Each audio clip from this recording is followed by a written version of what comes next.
올 초에 여러 가지 이유로 좀 해지했습니다. 좀 자유를 찾고 싶었습니다. 그런데 해지하기 전에는 제 휴대폰에 어머니 이름이 세상의 전부였습니다. 사회복지를 시작하게 해준 어머니.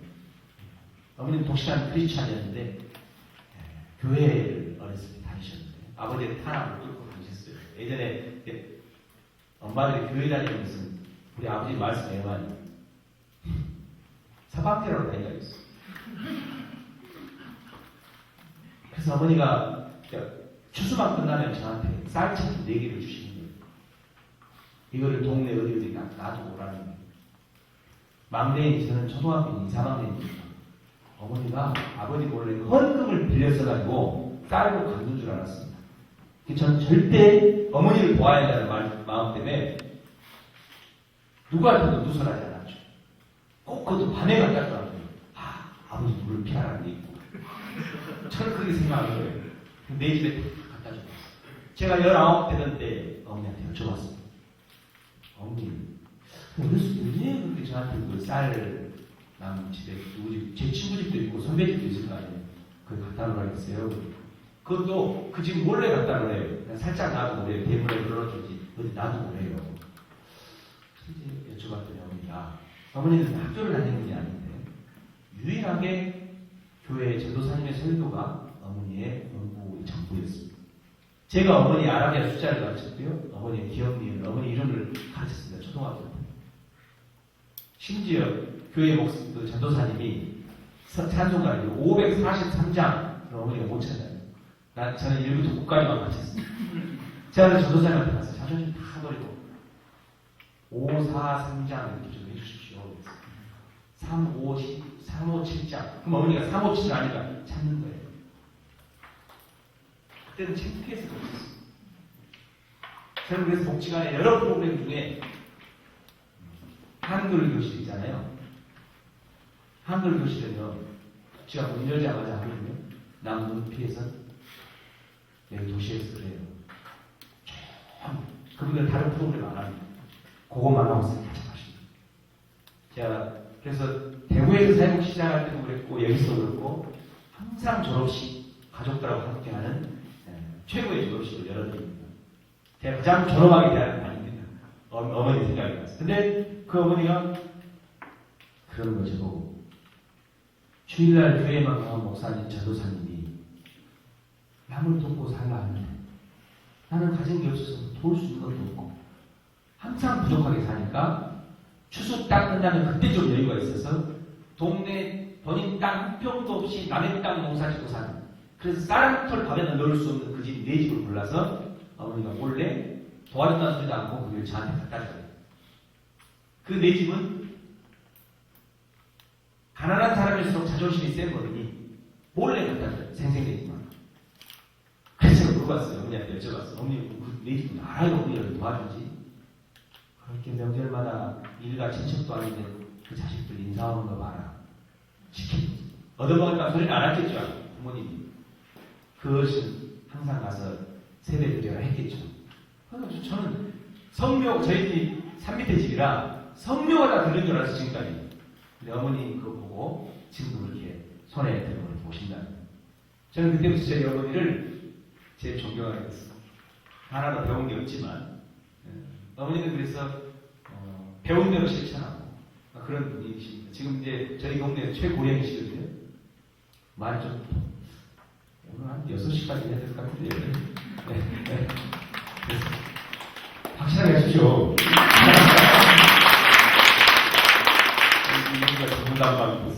그래서 제가 그 합의를 해줍니다. 형님 부부랑 이렇게 정의했습니다. 첫 번째, 어머님 개인 텃밭을 만들어 주십시오. 50평. 그래서 어머니가 경작한 이른바 수확물에 대해서는 어머님 임의대로 자유롭게 쓰실 수 있도록 당당하게 만들어 주십시오. 그래서 좋다고 형님이. 그래서 바로 앞마당 앞에 있는 텃밭을 어머니 텃밭을 드렸습니다. 일주일도 안 돼서 제가 딱 보니까 그냥 어머니 텃밭 딱 붙여줬어요. 우리 어머니 텃밭. 일주일, 우리 어머니 성함이 아주 고급스럽습니다. 숫자 4자. 이 숫자에 들어갈 때 다 들어가죠. 숫자와 4자. 어머니 텃밭은 일주일도 안 돼서 모래 하나 없는 제일 깔끔한 텃밭이 풀 하나도 없어요. 가면 안 되겠습니까? 나를 아무 뽑아보니까 풀 하나 없어요. 그리고 어머니가 당 오이를 주고 어머니가 개밥을 주기 때문에 개 복날 개를 잡았을 때 개 소유권과 그것은 형이 갖고 왜? 거기서 얹혀 사는 거니까 그냥 봉사할 수 있다. 다만 닭을 닭모이를 주시잖아요. 그래서 삼계탕 먹을 때 닭에 대한 소유권은 부부가 갖고 달걀에 대한 소유권은 어머니가 갖고요. 이렇게 했거든요. 다 합의됐어요. 어머니가 그 다음부터요. 계란 있죠, 계란. 달걀탕 가잖아요. 당일날 낳은 것은 막내 따오라. 막내야, 오늘 아침에 낳은 것이니까 네가 갖고 가라. 그제 낳은 것은 냉장고 내가 애들 먹으라고. 우리 형님 아이들 먹으라고. 얼마나 편해니까 편해. 그리고 채소. 우리 여민동남 복센터에 얼마나 들고 싶어. 자기가 들렀다. 어머니 그렇게 행복해 하셨어요.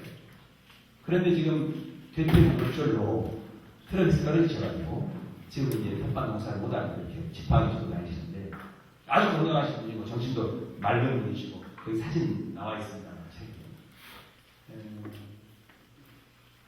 저는 저희 어머니를 보고 농사를 생각한 겁니다.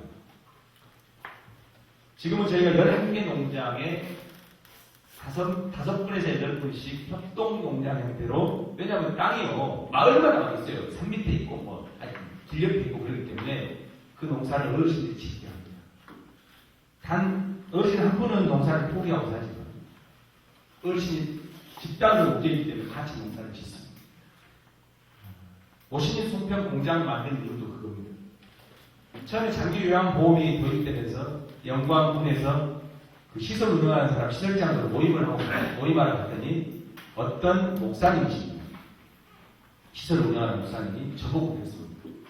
아이고 우리 강원장님에는 얼마나 많이 힘들요.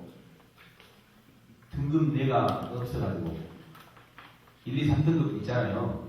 등급 내가 없어가지고 얼마나 내가 힘드냐고. 저는 한 번도 생각을 안 해봤기 때문에 뭔말인지 그 말 잘 처음에 몰랐어요. 우리 몇 명 다 도착해서 제가 우리 식구들한테 물어봤어요. 도대체 그 목사님이 뭔 이유가 아니? 저는 다른 이유로 생각하고 등급 내가 많이 없어서 우리 힘들다는 거 뭔 말이야 그 말이? 그랬더니 거기는 다 등급 내만 사업을 하고 있기 때문에 등급 내가 있어야 그래서 운영되는데 저희는 처음에 등급을 구분하지 않고 심지어 건보에서 와가지고요. 여기는 등급이 나왔으니 등급을 좀 신청해 주시라고 장기 요양을 하셔야지. 그래야 그 인프라 구축 때문에 숫자가 중요했거든요.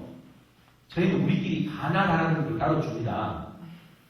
신체도 신체지만 진짜 돈은 사실 자녀의 돈은 많은데 진짜 이렇게 사는 분이 있어요. 시골에는요 자녀가 부자인데 봉양을 잘 안 하면 진짜 왕답니다. 자식들 저렇게 일어난다고 제 옆에는 저렇게 사는 게 맞다고 이럽니다. 시골이나 무슨 얘기 아시겠죠? 익명성이 보장이 안 되니까. 그래서 저희들 나름대로 이제 가나다를 다 매기죠.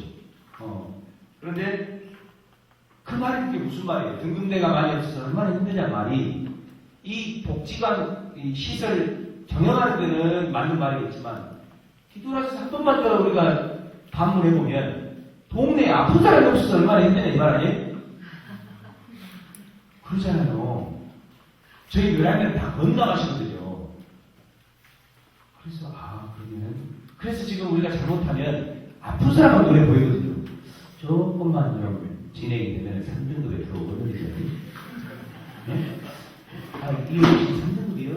어느 분이 2등급 정도 되는데 등급 재신청 해볼까? 이렇게 되는 겁니다. 이때 위기의식을 느꼈어요. 지금 시골에 농촌 대백이 FDA 때문에 이제 농사 지금 힘들게 생겼고 이렇게 되는데 사회복지가 결국은 이런 표현이 좀 과격합니다만 사후 유치원 이미 아픈 어르신들 그냥 케어하는 것이 복지인가? 복지의 본령이 뭔가? 가난한 사람들의 존엄함을 대변하는 것에서 마을을 살리고 지역을 살리는데 기여해야 하는 게 복지일 텐데 그래서 생각한 거죠. 저분들이 등급내로 진입하지 않도록 하는 것을 지원하는 게 복지가 돼야 됩니다. 그리고 정주하고 살던 그 마을에서 정말 행복하게 천수를 누리고 가겠습니다. 건강할 때 그 건강을 유지하게끔 돕는 게 복지 아니겠는데 생각해서 방법이 뭘까 했더니 어르신 한 분 한 분을 존엄하게 대해야 돼. 존엄하게 대하면 존엄하게 반응을 한다. 그것도 친애 어르신이 가르쳐줬습니다.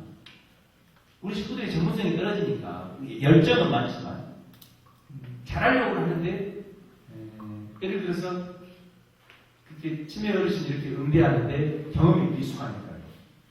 근데 이제 제가 배회성 치매 어르신이 계셔서 이렇게 쭉 보고 이렇게 어르신하고 대화를 시도하니까 대화가 안 될 것 같은 그 어르신이요. 그러니까 의학적으로 설명이 안 돼요. 어르신이 갑자기 저보고 뭐라고 하냐면 이 식구 다 먹여 살리느라고 얼마나 힘들요. 그리고 제가 광주에 와가지고 광산 노인복지를 운영하면서 자주 못 가면 그 어르신도 뭐라 하지 아세요? 우리 직원들하고 그런 얘기를 안 한대요, 대화를. 제가 무릎을 꿇고 눈을 마주하고 대화를 시도하거든요. 그 어르신이 뭐라 하냐면 어째 요즘엔 잘 안 보여요. 그런 겁니다. 의사들은 설명 못 합니다. 네. 그래서 그 어르신들은 그렇게 돼야 돼. 저 건강한 어르신들은 어떻게 해야 될까? 그래서 제가 농담으로 며느리와 딸로부터 해방시켜드려야 된다. 손주에도 당당한 어르신이 되게 한다. 50년이면 이미 농사 전문가, 농사 문화재, 그래서 어르신들한테 여쭤봤어. 사회복지사 기획해서 집행한 게 아니고요. 어르신들한테 어르신들 농사하고 어르신들 잘할 수 있는 일이 뭐예요? 그래서 저는 노인 일자리 한다고 이상한 옛날 이미 기술을 잃어버린 집신만 만들고 있고 막 이런 거 있잖아요. 그 젊은 사람들이 배워갖고 해야지. 어르신 지금 손도 안 돌아가는 데다가 그거 힘듭니다. 공무원들이 뭐 하라 그러면 창조적인 거 만들려고 하는데 희한한 거 만들려고 하는데 원래 어르신들은 7, 80년 인생 안에 어르신들의 재능과 자산과 역량이 가득 차 있습니다. 그걸 잘 끌어내야 되는데 어르신들이 뭐라 했냐면 예전에는 다 집집마다 해먹던 떡을 영광 은혜나가지고 전부 다 전방 차려가지고 모시송편을 판다던디 쑥을 너무 많이 나가지고 어르신들이 쑥을 너무 많이 나가지고 모시 향도 안 나고 색깔도 느리게 해가지고 뭘 넣는지 그렇게도 도시 사람들이 뭐 어떤 거로 맛있다고 사먹는다 이래요 저한테. 그 어르신들 그 송편 잘 만들 수 있어요? 날마다 추석에 소리 만들어 먹는디 지천에 깔린 게 못이요. 모신이 벌심이 강해요. 뒤에 좀 밭에 하도 다 뽑아가랬으면 좋겠는데 그래요. 이걸 하시겠어요. 그래서 국내에서 모시성 공장을 만든 겁니다. 저희 경쟁 상대는 삼성입니다. 이런 말은 다 비웃는데요. 삼성입니다. 저희가 지금 뒤지는 것은 매출 하나지. 저희는 불법 상속이나 형제간에 난이 일어나고 절대 그러지 않기 때문에 χν역성에 있어서 최고. 그래도 이제 2011년 작년에 한 3억 했으니까 올해 매출 목표 5억이고요. 앞으로 2년 뒤에 10억이니까 그때는 저 불러도 토요일 오후에 고생 안 합니다. 매출. 올해 지금 5월부터 매출이 급격하게 높아가는 것 같습니다. 얼마나 힘들었는지 몰라요. 저도 날 새서 송편 만들고요. 이렇게 해놨습니다. 노인 일자리 시간하고 똑같이 해놨어요. 한 달에 48시간, 주당 12시간. 어르신으로 치면 하루하고 한낮입니다. 일주일에 7일. 그렇게 하면 아무리 일을 안 해도 15만 원을 드립니다. 아무리 떡을 많이 만들어도 30만 원을 넘지 않습니다. 이 떡집 안에서도 어르신들끼리 경쟁해야 됩니다. 저희 60대 저 젊은 년은 손 빠르니까 많이 만들라고 돈 많이 가져가고 80대 나는 다 너무 배려가지고 거기서도 경쟁에서 불러일으키면 마치 인형 눈깔 박으면 하나에 1원씩 주고 저기 평동공단에 어르신들 일자리 놓는 걸 꼬다리 끼면 1원이래요. 제가 그 마을 경로당에 가봤거든요. 그 사업을 하는데 대화가 없어요. 대화가. 경쟁이 하느라고 해서 빨리 뛰어야 되니까 밥도 안 차려요. 밥 차리면 자기가 손해 나니까. 지금 뭔 얘기인지 아시겠죠? 그게 뭔 일자리예요. 진짜.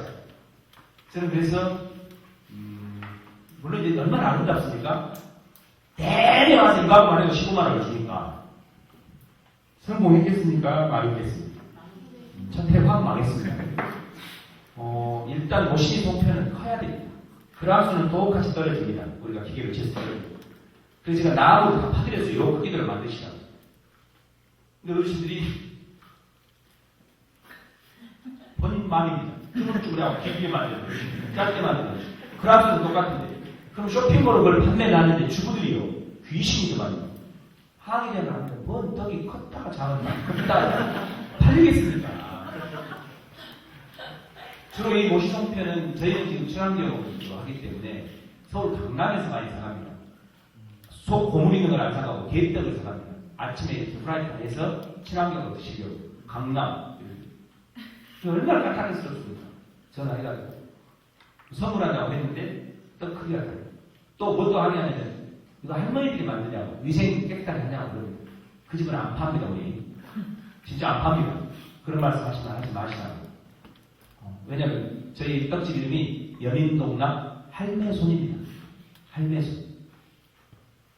이럴 때는 이렇게 기록하는 센스를 발휘해서 떡 주문할 때 연인동락 할매손을 주문하는 우리 식구들이 저한테 그랬어요. 그렇게 강의를 다니는데 왜 매출을 안 내냐. 저 강의 덕분에 매출 많이 늡니다. 지금 전국에서 다 주문하거든요. 그런데 그렇게 해서 어른들한테 장갑 끼고 마스크 쓰고 모자 쓰고 하나 이거 30분만 있으면 다 묻어버려요. 그래서 저한테 뭐라고 하세요? 떡도 크기가 같아야 한단 말이에요. 어르신들 그러면 입에 들어가면 똑같은 이렇게 나오고 있네. 모자 써야 한단 말이에요. 여기 식품은 한 번 머리카락 들어가면 안 된단 말이에요. 수십 년 다해 먹고 살았어도 입에 머리카락 들어가면 머리카락을 빼고 먹으면 되지. 이럴 수도 있고 저럴 수도 있는 것이지. 그런 거 한번 몰아간다?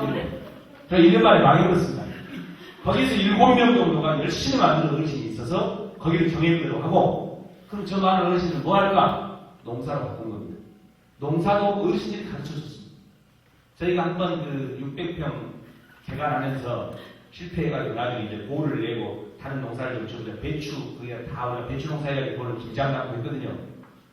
근데 어제 이렇게 품앗이 예를 들고 우리 선생님 한 분을 불러서 어르신 한 분을 불러서 같이 일을 했어요. 근데 그 다음 새벽에 폭우가 쏟아졌어요.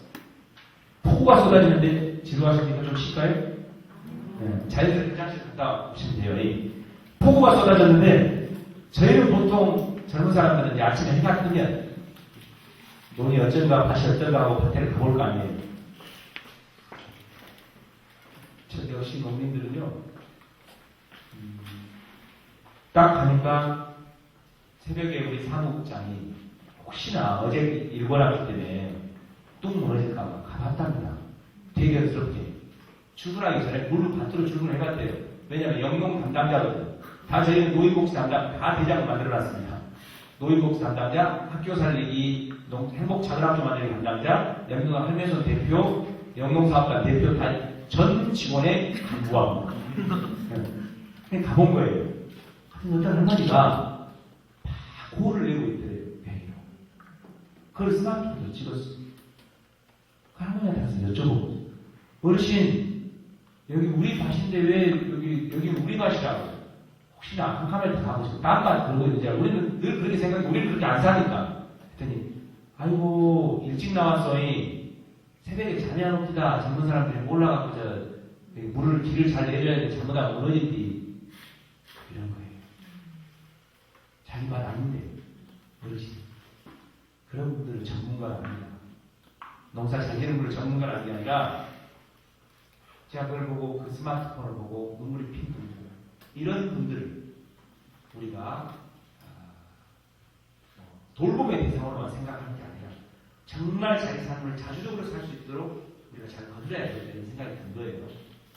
그래서 농사 일을 했고 그랬더니 농사 일도요 정부가 하지 말라는 걸 했습니다.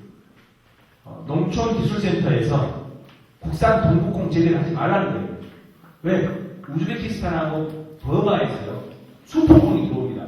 1kg 담가면 2kg가 됩니다. 맛도 좋습니다. 그러니까 영광 무대에 있는 모든 모시송편의 속 동북콩 재료는 다 우즈벡과 미얀마산입니다. 저는 뭔 생각이 들었냐면 우즈벡하고 미얀마가 말이죠. 계속 콩을 그렇게 싸게 보낼까. 그래서 우리는 생협에 집어넣자. 후발 주자가요. 똑같은 일로 경쟁해서 선두주자를 이기려고 하면 안 돼요. 차별화해가지고 얘기해야 되기 때문에 우리는 생협에 집어넣습니다. 무조건 유기농으로 가요. 우리는 태평농법의 친농법 개발이 아닌가? 우리는 농약 칠 일도 없어요. 그냥 계속 풀만 뽑는 거예요. 또 어르신도 계속 농사일을 해야 되는데 풀을 손으로 뽑아야 어르신이 심혈가 일을 합니다. 그래서 우리 3년 만에 지금 친환경 인증 받고 지금 동북콩을 5,700평 합니다. 그런데 작년 연말부터요, 우즈베키스탄이요, 동북콩 수출 제한 조치가 되었습니다. 콩값이 지금 올라가고 있습니다. 그래서 4,700평에는 모신집을 직접 친환경을 제외하고 4,300평에는 5,700평에는 모신농사 있습니다. 나머지 지금 4,000평에는 저희들 식재료 직원들과 봉사자들이 직접 농사짓습니다. 4,000평. 오늘도 지금 농사짓고 있습니다. 그래서 그렇게 했던 어르신들이 10명 남니다. 물론 첫 해 망해서 재작년부터 이제 조금 매출이 올라와가지고 망한 이유도 여러 가지가 있습니다.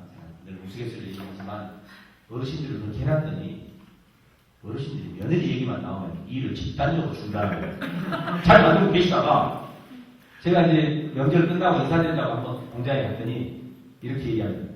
집에 이번에 큰며느리 왔어? 그렇게 전화가 왔었다. 작년에도 못 왔는데 요즘에 차 막히고 돈 들고 함께 안 왔으라. 저쪽에 할머니가 갑자기 떡 만들다가 중단하고 집이 며느리는 그래도 양반이노. 인연은 전화도 없어. 내가 지금 남편하고 내가 내 아들하고 내가 뭘 잘못했까지 시어머니한테 전화도 없다고 해요. 그러면 그래서 하루에 2명 정도씩 며느리가 죽어나갑니다. 일이 잘 안 돼요. 그러니까 이미 이제 작업장이자 경로당이자 자기 상담 치료실입니다. 다만 경영자한테 죽어나갑니다. 빨리 해야 되는 거죠. 그래서 지금은 분리를 해가지고 영농사업단, 모시송편 공장, 그 다음에 전빵을 만들었는데, 전빵도요, 저희가 처음 주민들의 신뢰를 얻는 과정은 뭐였냐면, 우리가 국가의 보조금과 인건비보다 주민의 신뢰가 더 큰 자산이다 생각을 했어요. 저희가 지역조사를 딱 했는데, 저도 조금 여담입니다만, 그때 우리 제가 전남대를 졸업했는데요. 전남 선배 중에 그때 보건복지위원회 강기정이라는 기획이 있었습니다. 제가 복지하다니까 형수랑 제가 아주 가까운 사이인데 저한테 전화를 했습니다. 이혼아 뭐 도와주구나? 뭔 쪽이 복지하냐? 내가 좀 신경 써줄게. 신경 써준다는데 싫어할 사람이 어디가 있겠습니까? 그래서 저희가 지역조사 1년 했더니 복지가 말이 아니더라고. 어르신들이 시골에 사회복지는 이미 비즈니스인지를 다 아는 어르신들이 뭘 주려고 그러냐고 다 일종의 복지 자영업으로 생각하는 거예요. 특히나 영광은 원전의 포로가 돼가지고 원전 스티커가 붙어있지 않은 경로당 하나도 없고요. 원전의 혜택을 받지 않는 시설이 하나도 없고요. 원전차 없는 복지기관이 하나도 없습니다. 장애인들 200명 정도를 제주도 보낸다? 그럼 비장애인 200명이 가야 되잖아요. 그걸 누가 할 수 있어요? 국가가 못합니다. 누가 하겠어요? 원전이 아니다. 그러니까 항상 원전에 공모사업을 내는 거예요. 시설 340억 170억은 지방세, 또 170억은 환수원 원장이 배분할 수 있는 동의를 거쳐서 배분할 수 있는 권한을 갖고 있기 때문에 그래서 우리가 뭐 한다 하니까 돈은 배요? 이렇게 시작하는 거예요. 젊은 사람들이 6명이라 가지고 부부끼리 다 와서 복지한다니까 너희들이 밥벌이가 되니까 지금 여기 왔지. 다 이렇게 생각합니다. 그래서 제가 착한 주민들이 그러니까 이런 식의 이른바 서비스 제공형 이른바 서비스 제가 요즘에 그랬습니다. 복지가 단순한 서비스만 제공한다면 피자 배달하는 직원이 제일 그 서비스를 빨리 배달해요. 서비스 택배업자가 아니라고 해요. 서비스 심부름센터가 아니에요.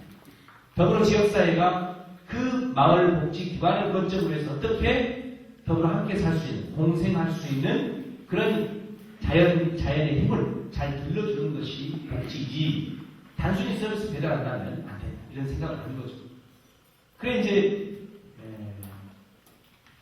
마을 방역과 복지의 결합이라고 할 때 저희가 처음에 자동차가 없어가지고 누가 180만 원 주고 중고차를 판다 해서 그게 비스토 스틱입니다. 지금도 노란 차인데요. 교사 공부하는 우리 선배가 제가 나들이를 갔는데 무슨 차 하나 이제 좋은 거 사야 되겠다고 한 10년 교사 복으로 있다 보니까 좋은 차 산다는 거예요.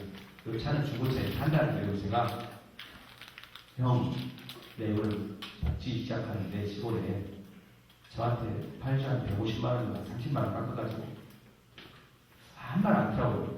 집에 가서 부부간에 토론을 했대요. 이것을 강현이한테 돈 주고 팔았다가는 평생 우리는 우리한테 돈 주고 팔아고 한다고 하더니 차라리 평생 후원할까 차 줘봅시다. 제가 공짜로 차를 얻었어요. 그 비스토로 자연마을 42개를 다니는데 기름값이 비싸니까 그것도 어르신들이 이러거든요. 형광등, 파스. 그럼 영광등까지 왔다 갔다 하면 저희가 20km 가까이 돼가지고 거기서 어르신 때까지 왔다 갔다 하면 왕복치 한 50km 돼요. 기름값이 안 나오잖아요. 그래서 그것이 늘 고민이었는데 이런 싸움에서 갑자기 마을 방해로 준다는 거예요. 처음에는 저희가 아니 노인복지하고 야학하고 이런 건데 우리한테 방해를 공무원이 할 일을 해라. 제가 우리 젊은 사람들을 해달라는 갑자기 그 면사부 직원이 얼마 안 되지만 두 달 하면은 두 사람 앞에 다 합쳐서 80만 원씩 160만 원 정도 그런 정도의 좀 인건비를 좀 드릴 수 있는데 돈은 안 됩니다만 이래요. 저한테는 얼마나 큰 돈입니까? 지금 두 명이 도구를 다니고 있는데 학원에 학교에 귀가 속이 나더라고요.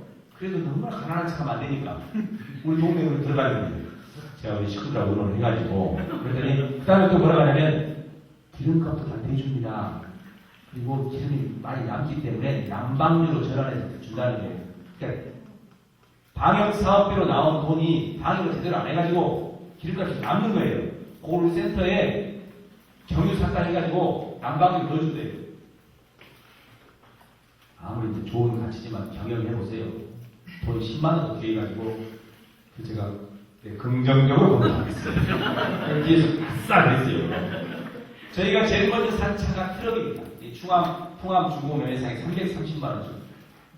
제가 대구에서 복지할 때 가난한 시설은 제일 필요한 게 트럭, 1톤 트럭.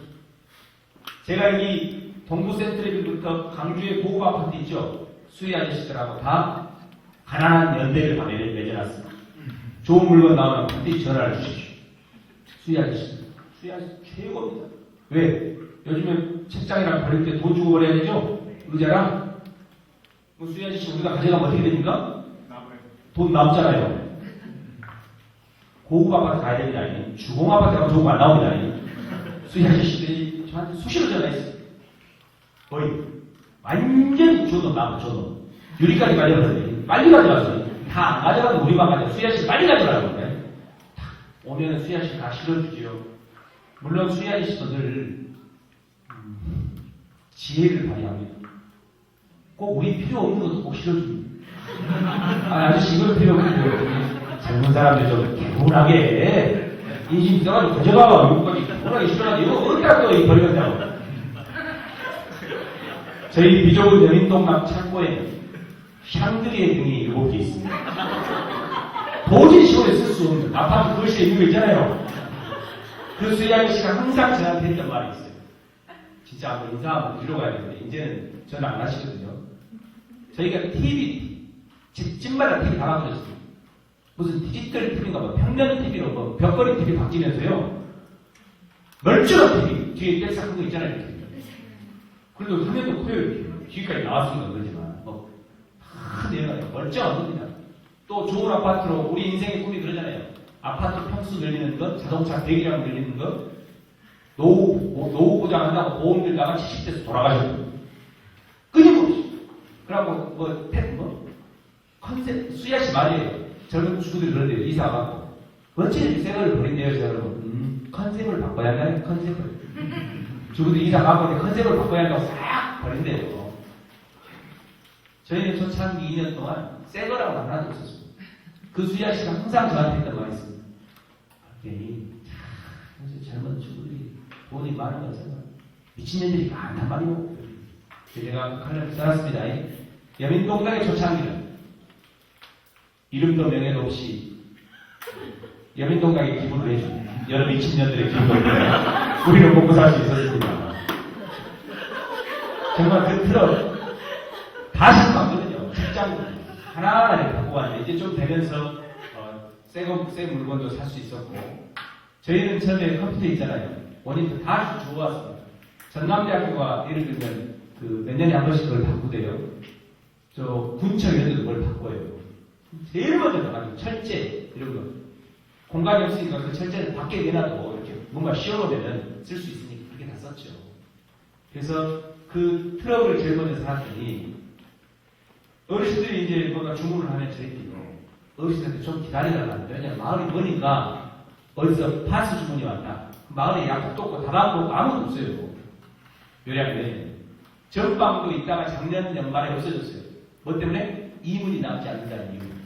그래서 우리가 지금 동락 전방을 만들어서 마을 기업 이름이 뭔지 아세요? 이문이 남지 않는 마을 가게 동락 전방 이렇게 해놨습니다. 이문이 남지 않으면 평생 존재할 수 있습니다.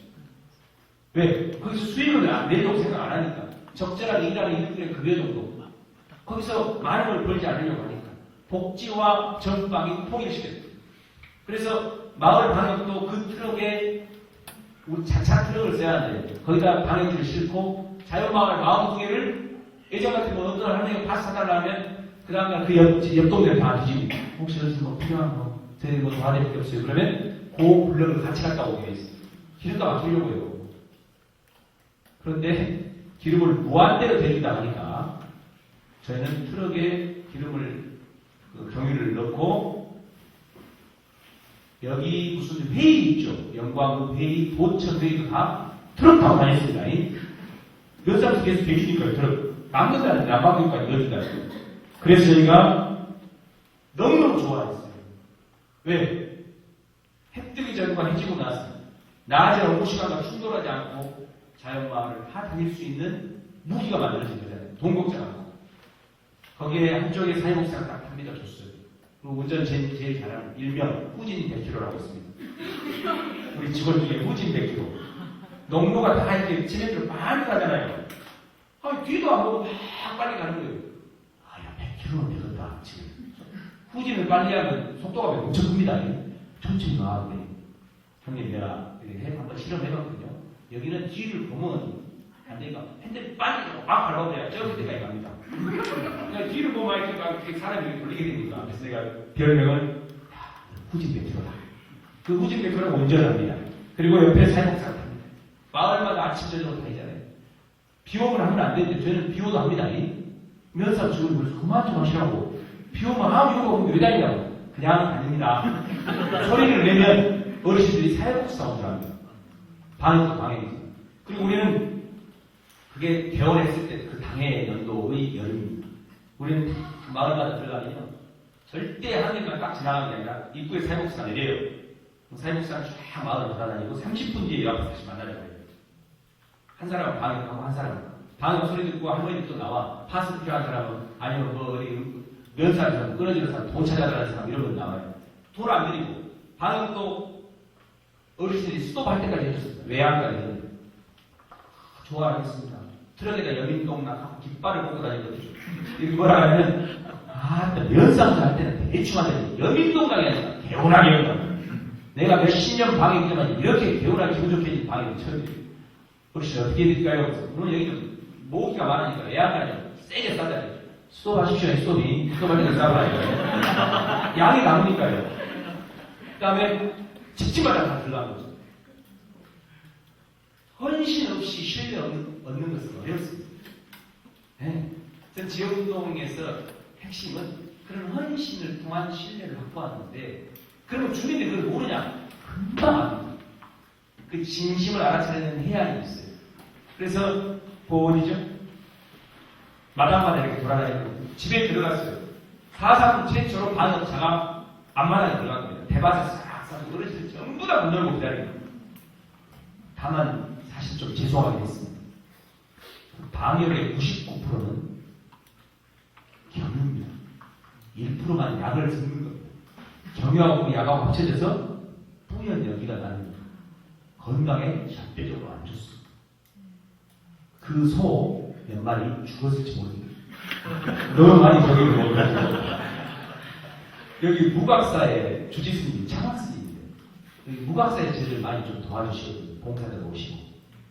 근데 무각사 창학스님이 저보고 뭐 방역기 여민동에 있다면서 방역 좀 해달라고요. 여기 상무동에 국악사 아시죠? 그래서 저희가 해주겠다고 그래가지고 절에 한 40분 정도 온 절을 방역 사업했어요. 특히 배우들은 집중적으로 했습니다. 배우들은 모기가 많다해가지고 절 드리고 예보 드리는데 모기가 많다. 제가 후일담 들었는데 보살님들 죽는 줄 알고 이거 다툰 적은 없습니다. 근데 모든 지혜를 지역 주민이 주는 겁니다. 저는 별로 저한테 물어보더라고요. 어떻게 그런 생각을 하게 됐냐고. 아니요. 어머니를 보고 노동이 아니라 생활이니 일자리를 해야 돼. 어떻게 하면 1, 2, 3등급으로 진입을 안 되게 해야 돼. 이렇게 했는데 그랬더니 지금은 여민동락하면 주민들이 물론 생각이 다른 분들도 계시겠지만 어떤 감히 제가 이런 말씀을 드리기 그러지만 도덕적 강화력의 만드는 그냥 단순한 복지시설이 아니라 지역을 이롭게 하는 이런 그냥 공동체. 그래서 저는 어르신들이 어떻게든 도와주고 싶어하는 그리고 함께 동행하고 싶어하는 이런 공동체가 된 것 같습니다. 학교 설립을 좀 말씀드리겠습니다. 농촌은 단순히 복지 서비스만 제공하는 건 어렵습니다. 농촌의 복지, 경제, 교육, 문화가 이 4대 영역이 융복합적으로 접근해야 농촌이 부흥될 수 있습니다. 자, 농업 보조금을 주면서 학교를 폐교시켜버립니다. 이런 문제가 있습니다. 학교가 거점이 돼야 젊은 사람들이 들어와서 대안교육을 하고 거기에 아이들을 보내고 거기서 저희들은 사회복지사가 되는 게 목적이 아니고요. 원래 우리 공동체의 규칙 중에 여러 가지 중에 하나는 우리 자녀들을 내가 말하는 것은 이 지역의 작은 학교에 보내는 것을 원칙으로 합니다. 학교가 있는데 유학 보내지 않는 일이 있습니다. 저희들이 거기서 지역 복지하면서 아이들을 광주로 보내고 있으면 주민들이 뭘 하겠어요? 다 그 학교에 보냅니다. 보내다 보니까 이제 우리 식구가 운영위원장하고 있고요. 학부모 회장하고 있고 우리 아이들이 어린이 회장하고 있고 무식하게 있어요. 왜냐하면 조성원의 아이들이 많으니까 그렇습니다. 그런데 두 번째는 사회복지사가 되는 게 아니라 더불어 함께 사는 농촌의 주민이 되는 것이 우리 목표입니다. 그래서 집을 곳곳마다 얻었었습니다. 집단주를 이루지 않고 먼저 주민의 신뢰를 얻기 위해서 우리 한 친구는 이쪽 마을 영광군 묘양면은 1912년에 두 개 면이 하나이면서 한 면이에요. 한 면. 묘량이라는 말이 좀 복잡하잖아요.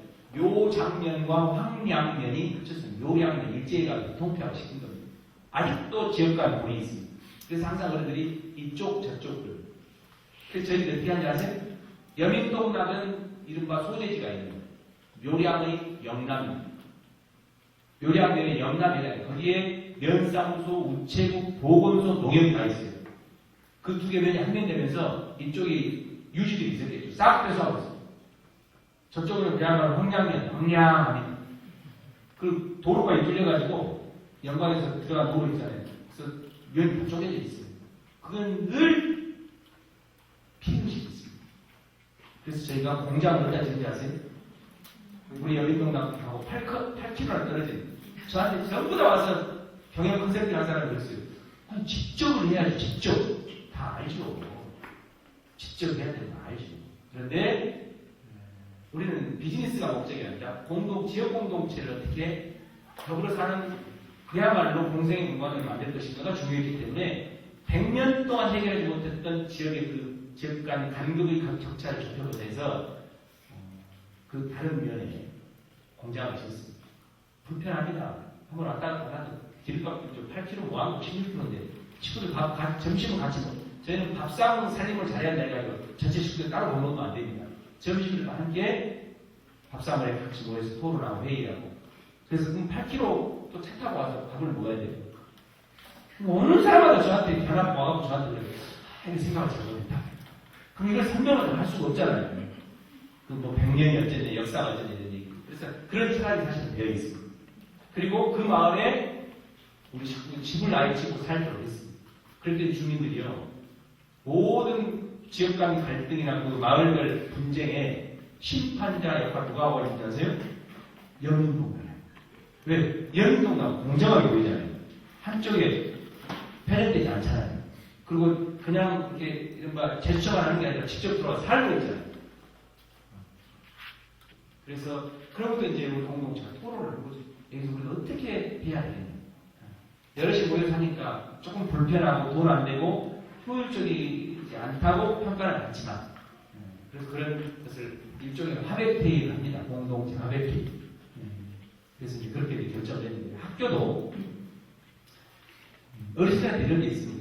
영광읍에 있는 동문 많은 학교를 보내야 나중에 구의원이라도 하지. 시골에 작은 학교 12명 있는데 그 다음에 동문도 없고 아버지 죽어도 말이야 동문도 없어가지고 품앗이가 부전도 안 들어온다고 이렇게 얘기해요. 그래서 다 교과가 또 폐교 정책을 추진하니까 또 돈을 줍니다. 돈. 지역에도 돈을 주고요. 번교, 통폐합시키는 학교에도 10억 정도 돈을 줘가지고 그것을 폐교를 그러니까 교과목 차원에서는 효율적인 거죠. 빨리빨리 합쳐야 됩니다. 저희가 들어가서 보니까 우리 아이들을 학교 보내려면 학교가 없는 거예요. 3개 학교가 있어요. 벌써 2개 학교가 폐교가 됐고 마지막 초등학교 하나 나왔어요. 그 초등학교까지 폐교가 되면 영광의 11개 읍면 중에 유일하게 학교 하나도 없는 면이 우리 면입니다. 왜? 위성도시라고 했습니다. 영광에 붙어있기 때문에 차라리 멀리 떨어져서 학교가 있는데 영광에 바로 붙어있기 때문에 그냥 읍에 다녀도 괜찮아요.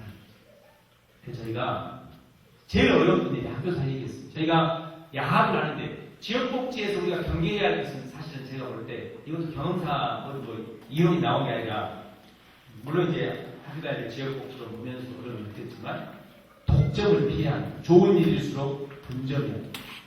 우리는 근데요 좋은 일을 한다고 하면서 독점에 대한 폐해를 잘 못 느껴요. 왜? 좋은 일이 좋은 일일수록 두루 함께 할 수 있도록 더 잘할 수 있는 데가 할 수 있도록 인큐베이팅 해줘요. 그래서 우리 결론은 지역복지의 핵심은 인큐베이팅과 네트워킹. 그러면 야합을 하고 싶은데 근데 이제 저희는 또 그것을 어떻게 배우냐면 그것을 터득했냐면 가난하기 때문에 그랬습니다. 야합을 하려고 하는데 여름에 에어컨 켜야 되고 겨울에 난방 내면 저녁에 돈도 어떻게 하냐. 가난하니까 모여서 지혜를 발동하겠거든. 그래서 어떻게 생각했냐? 야, 교회에 식당이 되어 있던데 목사님이 사회복지도 전공했다는데 목사님한테만 가서 여쭤볼까? 그래서 만든 게 큰들 학교입니다. 큰들 학교. 큰 글에서 큰 나무가 난다고 이름을 그렇게 지었습니다, 저희가. 그래서 큰들 학습 지원센터 해가지고 목사님한테 가서 목사님 교장 선생님 해주십시오. 그랬더니 저도 그런 걸 해보고 싶었는데 왜? 한 30명 교회 다니는데 어르신들이 다 대부분 70대, 80대잖아요. 교회에 유치부가 안 되고 있잖아요. 그럼 목사님이 이렇게 큰들 학교라도 운영하고 그러다 보면 그 중에 한두 명은, 그죠? 성전에 들어갈 수도 있잖아요. 그럼 목사님들은 뭔가 지역사회 일 역할을 하고 싶은 거예요. 그래서 목사님께 교장 선생님 맡으시면 다 하늘이 준비시켰어요. 보세요. 영어 수업은 누가 하겠어요?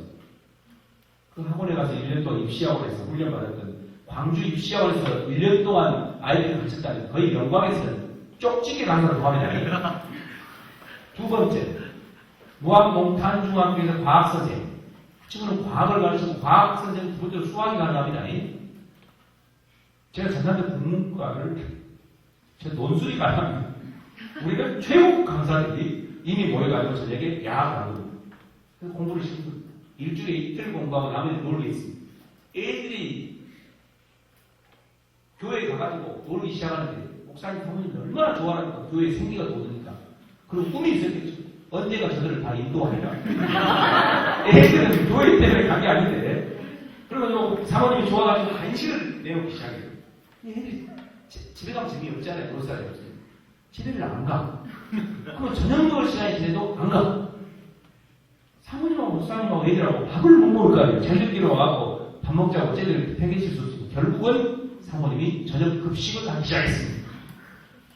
지금은 제도화해서 밤에도 열린 학교를 가지고 학교 내에서 합니다만 초창이 그렇게 인큐베이트 됐고 목사님도 너무나 행복해 하십니다. 목사님 저녁에 운행 잘 멀리 사는 애들 운행을 해주고 그래서 지금 그 교회와 저희는 자매기를 해가지고 같이 지역복지 나눠서 하고 있습니다.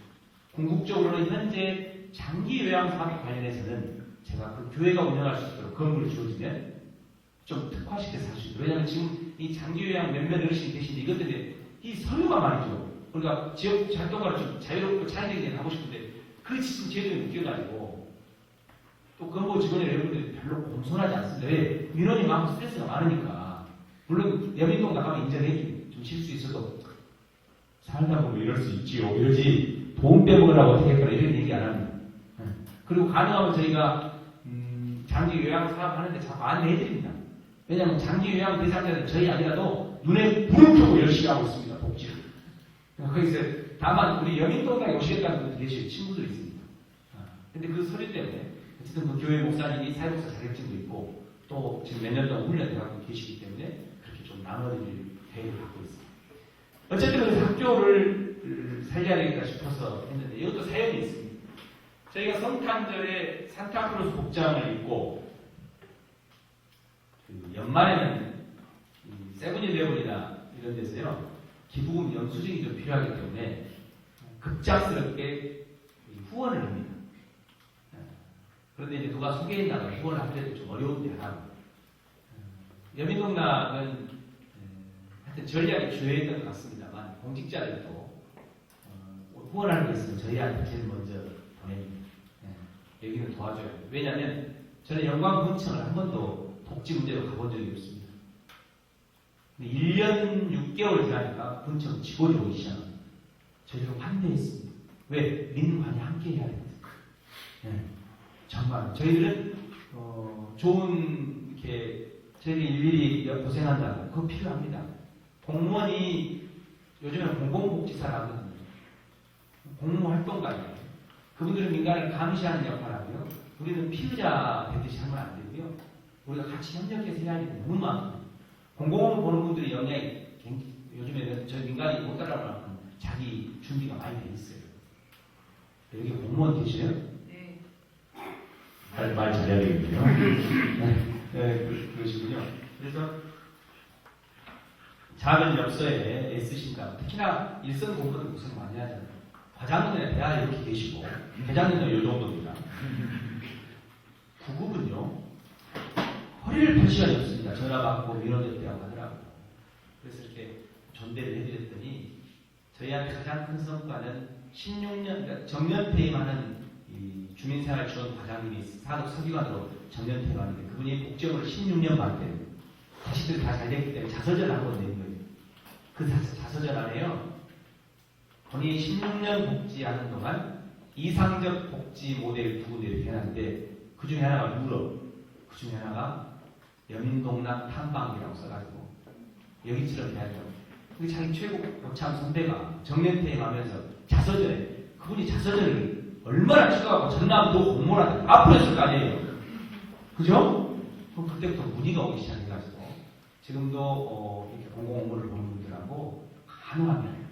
그래서 3년 정도 지나니까 1년 6개월 지나니까 찾아오시더니 도지사 찾아왔지요. 뭐 군수님이 국회의원이니 막 가족들이 찾아오지요. 손 내밀지 않아도 지역에서 주민들의 신뢰를 받고 지역과 함께 어울려서 정말로 협동으로 선을 이룬 일을 하면 행정이 관심 갖게 돼 있습니다. 요즘에 행정은요 그걸 찾아다니는 모델을 만들고 그것을 거들고 지원하고 그것을 전파하려고 행정이 뛰고 있어요. 왜? 그런 걸 찾아내라거든요. 그래서 작년에 기쁜 소식이지만 누가 저보고 이명박 정부가 주는 거니까 받을래요 말래요 하는데 그렇게 소심하게 안 삽니다. 농림수산식품부에서 장관상을 여민동당에 그리고 농촌복지와 관련된 농촌의 부흥과 재생과 관련된 같은 연구를 해보자고 이렇게 사무관이 내려와가지고 그랬습니다. 보건복지부도 농촌복지와 관련돼서 같이 좀 해보자고. 그래서 작년에 보건복지부가 이런 데 노인 일자리 줘야 된다 해가지고 40명 시장의 일자리로 40명 숨통이 밀렸습니다. 왜? 돈 20만 원 정도씩 나오거든요. 그럼 어르신들한테 더 편하게 조금 노동력을 적게 시키고 더 얻어줄 수 있는 어르신들이 조언을 하죠. 그죠? 네. 그래서 우리가 만든 일자리와 거기 40명 일자리 있으니까 조금 수익이 발생해서 우리 식구들 그래서 보험도 들 수 있는 겁니다. 네, 보험. 학교 다니기도 그렇게 그 영수증이 필요하니까 여기 어려운데 도와달라 해서 저희를 도와줘서 근데 롤케이크 이런 걸 주거든요. 막 케이크 이런 거. 기본적으로 어르신들에게는 롤 케이크를 배우고 날 수가 없습니다. 어르신들 롤 케이크를 유통기한과 무관하게 천천히 아껴서 드십니다. 어떤 어르신은요, 아침에 오시면서 냉장고 코드를 뺍니다. 저기 아빠처럼. 저녁에 가면 냉장고 코드를 꽂습니다. 그 음식이 썩어있는 경우가 있습니다. 아끼더라고요. 저기 아빠라고 생각합니다. 그래서 이걸 어떻게 나눌까 하다가 초등학교 아이들 주자. 아이들 금방 먹잖아요. 그래서 3,800원 주고 제가 돈 다 알고 있습니다. 쓰레기 100리터 3,640원, 종이컵 하나 박스로 사면 80원, 낱개로 사면 15원입니다. 그래서 가난하니까요, 어떻게 돈을 줄여볼까? 저희들은 절대 학용품 이런 거 결제 올라가면 저는 광산 노인복지관에서 요 문구용품 산다면 결제 안 해줍니다. 주민들한테 문구용품 모아오라 했거든요. 요만큼 모아왔어. 집집마다 연필통에 지금 버릴 수도 없고 어쩔 수 없고 쓰지도 않는 볼펜 많이 있죠? 있잖아요. 버리자니 죄짓는 거 같고. 그걸 우리 어르신들한테 한번 모았거든요. 얼마나 좋아가지고 요만큼 모아가지고 연민동닭에서 다 버려요. 저는 그래서 학용품 결제 안 합니다. 광산구 여기 노인복지관이요 18억 7천입니다. 사업 노인복지 노인 일자리 사업까지 포함해서 6억 포함해서 투자 복지 시설입니다. 복지재정이 확대돼야 마땅하지만 저한테 저 별로 안 좋아하거든요. 빡빡 써야 되는데 이거는 모아보지요 이렇게 하니까. 그런데 그래서 그 3,800원 주고 일회용 돈이 많으면 좀 뭐죠? 산타크로스 복장으로 좋은 거 사가지고 몇 년 만에 쓸 텐데 가난한 사람들이 시장에 뭐 사듯이 똑같은 백화점 못 가고 그런 걸 입고 갔어요. 시골 아이들은 산타 복장 보면 도시 아이들하고 반응이 다릅니다. 도시 아이들은 꼭 이래요. 사람 아니야 다 알아. 아니 산타 아니야 사람이에요. 시골 아이들은 스스로 좀 속아주는 것도 있습니다. 딱 봤더니 해가 12명밖에 안 돼요. 학생 수가. 내일모레 폐교 예정 초등학교 문을 열더니 물론 선생님들도 수업을 열정적으로 안 해요. 왜냐면 연세 드신 분들이 거기 가야 뭐 점수하는 부가 있대요. 시골로 가야 12명 뭐 언제 그리고 민원이 없잖아요. 할머니들이 많죠. 선상님 이러버리지. 이만 잡아주는 거 어디에요? 선생님들이. 그냥 수업에 대한 1, 2, 3학년 한 반, 4, 5, 6학년 한 반인데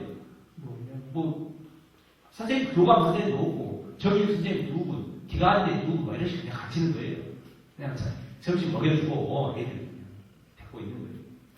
애들이 우리가 그때 차에서 가게 되니까 야 산타 나타났다 창문으로 난리 다 내려와버려요. 왜? 선생님도 별 신경 안 써요. 내려가라 그래요. 운동장에서 빵을 나가지고 막 이렇게 한 거예요. 고맙다고. 어디서 왔어요? 다 알죠 지금도. 어디서 왔어요? 하늘에서 왔어요? 어디 다 왔어요? 이쁘잖아요. 다 이거 수염도 만져보고. 그래서 제가 이제 교장선생님하고 얘기도 좀 하고 나가는데 학교 수업이 끝나서 보니까 봉고차가 밖에 피아노가 차가 나요. 거기 다 들어가요. 12인승 봉고차가 다 타면 끝이죠. 애들 쪼그려도 타고. 근데 한 아이만 차를 안 타고 걸어가는 바람 많이 부니까 선탄 열심히 여학생이었어요. 저희가 야 너는 왜 피아노학원 안 가냐? 제가 정확히 그랬습니다. 걔가 저는 피아노학원 싫어해요. 세상에서 제일 싫은 게 피아노예요. 그래서 내가 또 몇 학년이에요? 5학년이에요? 왜요? 요즘 말로 멘붕 멘탈이 좀 이상하니까 멘탈 붕괴 이 생각이었어요. 근데 이제 정류장을 지나서 보니까 좀 마음이 안 놓여가지고 피아노가 싫다는 말이 좀 이상하잖아요. 마음에 안 놓여가지고 지켜봤더니 얘가 또 정류장 지나서 걸어가는 거예요. 그래서 제가 우진해가지고 너 어디 사냐? 했더니 저기 뭐 사는데 그 마을이 어떤 마을이냐면 묘량면과 그 옆면이 대마면의 경계니까 그 학교에 제일 먼 마을이에요. 걸어다닐 수가 없어요. 요즘 아이들. 저희 때는 걸어다녔어요. 그래서 제가 야 날씨도 춥고 한데 버스 타고 가지 왜 걸어가냐? 네 저는 걷는 거 좋아해요. 버스 타는 거 싫어해요. 확실하게 멘붕. 멘탈이 이상하게 조금 특이한 애구나 이렇게 생각하고 오늘 태어날 교장님이 타 그랬더니 또 못 이기치라고 탄 거예요. 그게 끝입니다. 그런데 영광신문사에서 띠동갑별 무슨 인터뷰를 하겠다고 우리가 새해 보면 얘들 호랑이 있다고 하면 호랑이 12살, 24살 이렇게 인터뷰하잖아요. 그죠? 올해의 소망 이렇게 틀어놓잖아요. 그냥 공감하세요, 이렇게. 네? 그래서, 야, 무슨 띠, 우리 학교에 무슨 띠 있냐? 제가 이제 매월 영광신문에 칼럼을 씁니다. 여민동당 이야기. 여민동당에서라는 칼럼을 쓰는데, 저한테, 네? 아, 괜찮습니다. 제가 노인복지하면서 늘 강의할 때마다 철칙이 있는데요. 어르신들은 절대 소리를 진동으로 전화를 못하니까 서로 그냥 전화 받고 저희 강의 중단하고 노인자 교육에도 다 받으세요. 괜찮습니다. 어르신들의 권한입니다. 이렇게 얘기합니다. 저는 관대하게 다 양해를 해드리는데 어르신들끼리 눈으로 죽여버립니다. 저 괜찮다거든요. 근데 어쨌든 그 학교를 살리기 위해서 그 근거를 마련해준 게 살리는 근거를 마련해준 게 그 친구인데 띠동갑별 그거를 실어달라 해서 제가 한번 누가 알아보서 했어요. 그리고 그 띠가 없으면 예를 들어 호랑이 띠 찾아달라 했으면 무조건 있다라 했어요. 뱀띠나 토끼띠나 호랑이 띠 만들어버려 했어요. 왜냐면 시골 아이들은 신문에 한번 이게 좋잖아요. 사진 나오고 또 띠가 자존감이 엄청 떨어지는 아이들이기 때문에 실어주고 싶었어요. 이렇게 있다 해서 영광신문은 금요일날 나옵니다. 오전에. 제가 그 신문을 가서 딱 봤더니 맹공 개가 나오네요. 올해의 소망 뭐라고 써져있어요?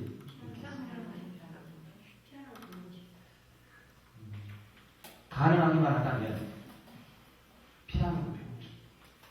열심히 피아노를 배워서 서울에서 혼자 엄마하고 이혼하고 혼자 돈을 버는 아빠가 자기를 키우기 위해서 혼자 학교 보내는 할머니 앞에서 연말에는 멋진 일을 주셨습니다. 저는요, 사회복지학이 제일 부끄러운 날이 그날입니다. 제가 우리 공동체 식구들 소질이. 야, 이럴 수가 있냐. 이게 뭐냐, 지금. 너무 죄스럽다. 사회복지사가 사람의 깊이를 보고, 초등학교 5학년 제가 피아노가 싫다 했으면 그 이면에 있는 그 본질을 파악했어야 되는데, 우리가 대학 때 이렇게 사회가 간다고, 뭐 인문정신이 어쩌고, 문학과 철학과 역사를 공부하고 있는데, 어찌 초등학교 5학년의 그 표정, 그 말에 나오는 그 본질을 하나도 못 깨뜨리고 너무 창피하다. 여기 얼마야 피아노하고 내가 처음에 그런 거예요. 7만원입니다. 7만원? 야, 얼른 돕자. 창피해 죽었더니 손을 딱 들고 사회복사. 원장님, 장동마을 한 명, 영당마을 한 명, 방산마을 한 명, 4명이 28만원. 지금 돈 벌어 가지고 있는데, 중간고사, 학생고사 매월 있어야 제가 지금 돈이 되는 판에. 그러잖아요. 역시 가난하니까. 가난하고 소박한 복지해야 된다. 작게 그리고 곳곳에. 가난하니까 다시 모여요. 그럼 이걸 어떻게 해결할까? 그럼 이런 문제가 계속 발생하면 다 우리가 이렇게 대정적으로 지원할 수 여력이 안 되는데 어떻게 할까?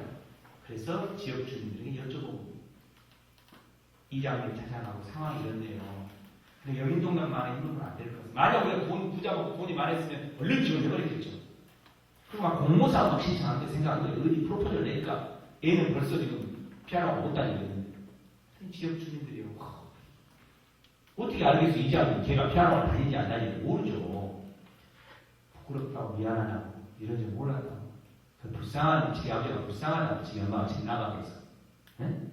몸이 좀 안 좋대요 아빠. 이런 얘기 하는 거예요. 그래서 만든 게 요량중앙초등학교 학교 발전 노래입니다. 그때 7만원인데 저희가 피아노하고 결연을 맺어가지고 5만 4천을 했고 여민동락이 16,000원을 기부받은 걸로 기부 영수증 끊어줍니다. 그 5만 4천을 했는데 바우처 사갈 때 돈이 최소금으로 받아야 됩니다. 그래서 전체 전교생을 다 피아노, 학기도, 태권도에 무상으로 다 가게 만든 거죠. 누구도 낙인 없이. 만약 걔가 여민동락에 7만원 줘가지고 다녔으면 더 해야지. 그 여민동락에 도와주면서 이랬을 거 아니에요. 즉 그렇게 하니까 그걸 하나로 지역 주민들이 지역 문제에 관심 갖고 뭘 나눠야 할지 지역민들이 참여하게 되고 그 다음에 그 피아노 원이나 학기도 하고는 어떻게 하면 지역사회에 기여할지 거기도 참여하게 됐고 사회복지와 관련된 여민농락은 그런 지역 주민의 지역 문제 해결력을 키우는데 중간에서 그래한 자의 역할을 한 거잖아요. 너무너무 행복했습니다. 그래서 나중에 물망학원 선생님한테 여쭤봤어. 얘 어쩌냐고 그랬더니 얘는 올해 연말까지 하면 5년 배운 애들만큼 한대요. 왜 그게 가능합니까? 그랬더니 얘는 오자마자 해찰도 안 하고 피아노학원 집에 보내려고 차 타라야 돼. 끝까지 마지막 시동 켜고 빨리 타라 할 때까지 피아노 연습하고 절박하니까 간절하니까 걔는 그렇게 그게 꿈이 세계적인 피아니스트입니다. 그래서 제가 작년 연말에 전 세계적인 피아니스트 윤효관 선생 아십니까? 북경부터 뭐 LA부터 저기 메소시라고 하는 저 국경 분쟁지대까지 가서 이 거리에서 연주를 하는 분입니다. 그분이 전라도에 군부대 어디 다니고 전라도에 어려운데 간다 해서 제가 나는 피아노가 싫어요라는 칼럼을 써서 보냅니다. 혹시 단 한 명을 위한 공연도 가능합니까? 얼마나 황당하겠어요. 7월 8일부터 국립극장에서 연주합니다. 2년 기다려 간답니다. 국립극장에서 세종문화에 가서 연주하려면 그런 정도의 레이벨가 있는 분이니까 한 달 전에 연락이 안 오더니 성이 확 나대요. 홈페이지에 악플을 많이 할까? 그랬는데 연락이 왔어요. 여기 광주의 아름다운 가게 본부장을 통해서 가고 싶다. 날이 났습니다. 요란하게 옵니다. 세계적인 사람들이 조용히 안 옵니다. 뭐 버스를 시끄럽게 썬팅 같은 거 있잖아요. 영화 선전하듯이 막 뭐 피아노가 이빨 율곡가 해가지고 또 탑차에다가 장비 다 싣고 사람들이 왔더라고요. 묘량이 기빈인 줄 알았어요. 묘량이 그런 차 처음 들어왔습니다. 얘들이 신기하게 뭐이냐? 근데 정말 단 한 명을 위한 공연장이 이런 것도 아니에요. 그냥 마을 학교에 체육관이에요. 체육관이니까 막 매트 입고 막 띠들 입고 막 그래요. 꽉 잡아야 80명 정도. 할머니도 오시겠습니까? 피아노 연주한다고? 정말 단 한 명을 위한 공연이 꽉 찼어요. 사실. 왜? 영광 보세요. 음악학원 원장님들이 루즈 빨갛게 바르고요. 버리고 누가 나오게 됐어요. 다 음악학원 원장님들. 왜? 피아노가 아니라 이런 건데 명망상 나니까 그런 공연을 보여요. 세종문화회 가서 공연보다 훨씬 더 아름다운 공연인데 왠지 아세요? 피아니스트의 땀도, 인상도, 손가락을 다 볼 수 있는 거예요. 세종문화회관은 뭐예요? 아무도 안 보이잖아요. 그죠? 멋있대요, 근데 말을 다 설명을 해요, 이 공연에 대해서. 그리고 영상도 나와요. 지루하지 않아요. 이제 허그를 하고 사진을 다 찍는데 마지막에 제가 눈치를 줬거든요. 그 친구는요, 키가 작으니까 앉지도 않아. 저 문짝에 사람들이 계속 보고 있더라고요. 사실 저를 위한 투자라는 얘기는 아무도 안 했죠. 우리 공동체 식구들만 해죠. 혹시 걔가 안 하면 웃기지잖아요. 그날은 꼭 보라 했죠. 마지막에 눈치를 주더라고요. 윤용환 선생님. 제가 이리 오라고. 그러면서 앉으라 그러고요. 의자에. 연주 한번 해보라죠. 다 이렇게 부끄러워가지고 연주하니까 다 그랬어요. 꿈이 뭐야? 꼭 그 세계적인 사람들이 한국말 꼭 영어하듯이 합니다. 꿈이 뭐야? 그러니까 피아니스트예요. 넌 이미 세계적인 피아니스트. 왜? 세계적인 피아니스트 윤용환과 오늘부터 친구가 될 거예요. 그리고 세계적인 피아니스트 윤용환이 앉았던 이 의자에 앉아서 너는 연주했습니까? 힘을 내라. 그렇게 했어요. 쟤는 그 친구의 그 피아노가 싫어요를 몰랐을 때, 그 말의 의미를 몰랐을 때 가장 부끄러운 날이었지만 그 이 한 명을 위한 그 피아니스트 공연을 한 그날 가장 행복한 날이었습니다. 얘기를 몰라서 5분 안에 마치겠습니다. 제가 이제 영광 얘기가 끝났는데 광산구에 온 얘기를 하겠습니다. 우리 여민동당의 목표는 사실은 농촌공동체, 작고 강한, 그 다음에 도농복합형, 복지를 구실로 도농복합형 시스템이 어떻게 가능한가. 거기에 이제 도시공동체를 아파트 밀집지. 제 목표는 그 수희 아저씨 계신 거기를 지금 그 앞에 제가 지금 한 3년 동안 계속 그 건물 알아보러 다니고 있습니다. 도시공동체 하나 내고 싶습니다. 아파트 밀집지역도 아파트 한 동이 한 마을이거든요. 가구수, 사람 인구로. 거기도 전부 다 현관문 열고 접시 올릴 수 있는 그런 어떤 공동체, 도시형 공동체가 어떻게 가능한가. 이게 사실 여민동당 설립할 때 저희들의 10년의 과제였어요. 저는 여민동당 여러분들 잠시 파견 나왔어요. 사실 이런 큰 복지관의 관장으로 생각은 없어서 자격도 안 됩니다만 좀 빨라졌어요. 제가 사실 광산구에 건물을 보러 다녔어요. 농가주택. 그런 걸 한번 해보고 싶었어요. 지금 광산구에 와가지고는 여러 가지 실험들을 하고 있는데요. 일단 삼도동에 땅 5,000평을 한 마을이 농민들이 경작할 수 있도록 지금 올해 마늘 농사 지었습니다. 양파 농사. 그거를 경작해서 지금 복지관에 경로식당이 주부식비가 1억이에요. 근데 그 마을하고 전례하면 주부식을 거기서 다 될 겁니다. 고추가루. 그럼 마을 기업의 매출이 1억이에요. 1억 되면 삽니다. 자기 농사 지으면서. 그죠? 그걸 시장의 일자 또는 협동조합으로 갖고 갈 겁니다. 거기에는 열심히 사는, 그전에는 또라이라고 불렸던 정말 성실한 공직자가 한 분 계셨어요. 제가 그분을 알아보고 그분도 저를 알아보고 그래서 저랑 같이 해보자고요. 제가 그래서 그분을 구청장한테 모시고 갑니다. 이런 분이야말로 그전에는 좀 웃긴 놈이라고 뭔 트럭만 타고 시커먼 해갖고 팀장, 대장인데 농사만 짓고 있는 걸 알고 있어요. 거기가 구유지거든요. 국회에. 그걸 다 개발해 놓은 거예요. 그래서 제가 이런 시청에서 시청 공직자들 단들이 이런 강의를 한번 하니까 그분이 찾아왔다. 관장님이라고 저를 또라이 치고 안 할 것 같습니다. 왜요? 그랬더니 제가 5,000평을 해놨다고 해서 오면 저 그런 걸 하고 싶었거든요. 그래서 그런 어떤 도농복합적 구상을 지금 하고 있습니다. 그리고 어르신들을, 도시 어르신들은 특히나 교장 선생님 출신, 대학에서 정년하신 분, 동장 출신이 많습니다. 어르신들이 가지고 있는 그 어르신들한테 재능 역량이 풍부합니다. 그 어르신들 17번 모아가지고 지금 광산구에 북카페 하나 지었습니다. 왜? 너무나도 많이 다퉈서 어르신들이 책을 내고 건축업을 하셨던 분이 시공 설계 총괄 감독해가지고 원래 처음 넣었을 때 1억 800인데 그 다음에 7,800 나왔거든요. 예산이 4,900에 다 지었어요. 인건비가 안 들었어요. 어르신들이. 그거 하나 지어놓은 어르신들이 문화가 바뀌었어요. 지금요, 이용률이 얼마나 높냐. 밤 10시까지 대박합니다. 저는 공공시설이 저녁에 문을 열어야 해요. 땅을 사고 건물을 짓는 콘크리트 복지에서 이제 공공시설이 문을 열어서 자원도 만들고 일자리도 많고 이렇게 해서 그 공동체가 그래서 간판을 뺐습니다. 노인복지라는 간판. 더불어라고 바꿨어요. 연인통나무로 바꿔놓으면 조금 속 보이잖아요. 그래서 더불어라. LED 간판으로 12시까지 불이 켜집니다. 주민들이 들어옵니다. 뭐 하는 데냐?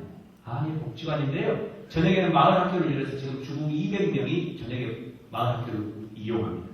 지금 토요일, 일요일 개방합니다. 10시까지. 거기에 있는 노동자 서민들이 그 운남 주공 아파트 많이 사는 분들이 품위 있게 권위 있게 보낼 수 있는 곳입니다. 어린이날 근린공원에 와서 김밥 싸먹고 거기서 바람 빠진 공 차고 있는 모습을 보면서 그때 생각하거든요. 저분들이 도서관, 그다음 작게 돈 10,000원만 내면 라인 댄스도 할 수 있고 발도 교육도 받을 수 있고 그렇게 해서 저녁에도 여니까 주민복지가 있는 거잖아요. 충분히 가능합니다. 그랬더니 어제 그제 시장님 지시로 시의 복지건강국장이 면담 주선에 만났습니다. 왜? 민간이 그런 바탕을 이루었으면 행정은 뭘 지원할까요? 지원해야죠. 우리 식구들한테 사회복지사는 제가 제안했으면 6개월만 우리가 헌신하자. 그럼 분명히 시간의 수당이든 주민들 야간에 고용할 수 있도록 일자리를 창출할 것이다. 앞으로는 떼써서 의회 찾아가고 구청장 찾아가고 해서 돈을 물리적으로 타낼 게 아니라 이런 도덕적 선을 먼저 읽으면 행정이 관심 갖고 이런 걸 한번 해보죠. 그래야 행정도 기분이 좋잖아요. 구청장이 시켜갖고 어쩔 수 없이 가서 예산 만들어주고 이런 것보다 이런 데는 도와줘야 해가지고 방법을 찾는 거. 그래서 능동적인 적극적인 공로활동으로서 역할을 그렇게 추동하는 게 맞다. 지금 이렇게 하고 있는데 광산구 얘기는 다음에 한번 해야 될 것 같습니다. 예, 얘기가 좀 길어졌어요. 어쨌든 처음에 말씀드렸지만 우리 교수님이나 이런 전문가들이 보실 때 엄성할 수 있습니다만 열정이나 야성 하나 가지고 저는 우리끼리 얘기하면 야매 복지사라고 어디에 그냥 최선을 다해서 이루어가고 있는데 어쨌든 우리 공동체 식구들이 최선의 성실로 어쨌든 최선이 타락하면 최악이 된다. 우리가 정말 최선을 한번 뭘 다 해보자 해서 우리가 거룩한 직분으로 또 신명나는 일로 생각하고 해보자 해서 열심히 하고 있는데요. 워낙 성과 중심으로 말씀드리면 그 안에 고뇌를 잘 모르거든요. 눈물 많이 흘렸습니다. 사실은 논쟁도 많이 하고 그런데 이제 좀 연착륙이 된 것 같습니다. 여러분들의 지혜를 잘 모아서 지역에서 함께 복지하니까요.